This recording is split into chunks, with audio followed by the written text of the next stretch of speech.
9 जिलों का ये चुनाव होता है, बहुत बड़ा चुनाव है ये।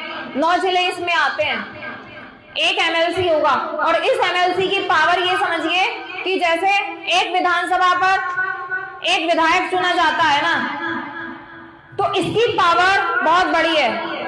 लगभग 45 विधायकों के बराबर एक एमएलसी की पावर।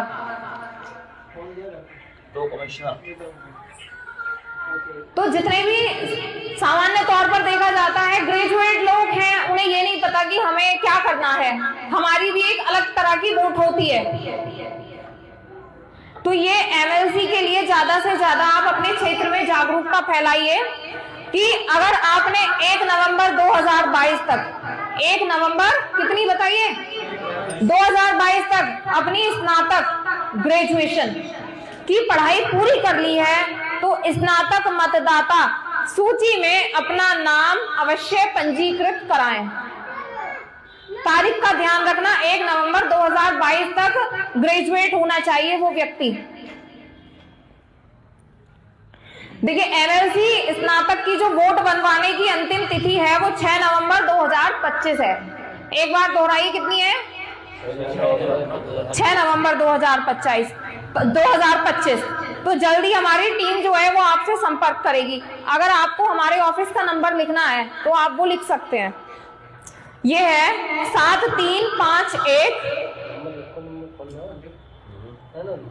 ये एमएलसी के लिए ही है, हमारी टीम का नंबर है 73511030 और 1। तो अभी इसके लिए कुछ नियम और शर्तें हैं जिन्हें मैं एक एक करके बता रही हूं आपको, जरा ध्यान से सुनिएगा आप, कि इस चुनाव में 9 जिलों को मिलाकर एक एमएलसी चुना जाता है। कितने जिले आते हैं इसमें? 9 जिले। वोट बनवाने के लिए आपको स्नातक होना चाहिए, ग्रेजुएशन आपका पूरा कंप्लीट हो, जो मैंने पहले बताया था 1 नवंबर 2022 तक ग्रेजुएट होना चाहिए वो व्यक्ति। ग्रेजुएशन भारत में कहीं से भी की हो, लेकिन आधार कार्ड इन 9 जिलों में से कहीं का होना चाहिए। जिन 9 जिलों का ये जो है चुनाव, आधार कार्ड वहां का होना चाहिए। आधार कार्ड के पते के पास, जहां आधार कार्ड में आपका पता है, वहीं नजदीक में आपकी वोट डलेगी। यहाँ बहुत दूर वोट डालने के लिए आपको नहीं जाना पड़ता है ना।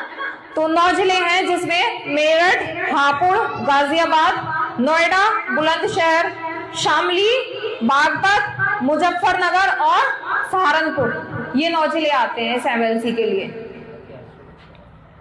और जो वोट बनवाने के लिए डॉक्यूमेंट्स की आपको आवश्यकता है वो है आधार कार्ड, ग्रेजुएशन फाइनल ईयर की मार्कशीट या डिग्री, एक चाहिए आपका पासपोर्ट साइज फोटो, और वोटर फॉर्म पर आपके साइन चाहिए, हस्ताक्षर।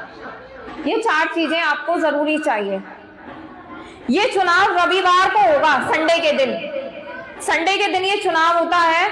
गांव में तो ब्लॉक स्तर पर और शहरों में वार्ड के अनुसार मतदान केंद्र बनेंगे।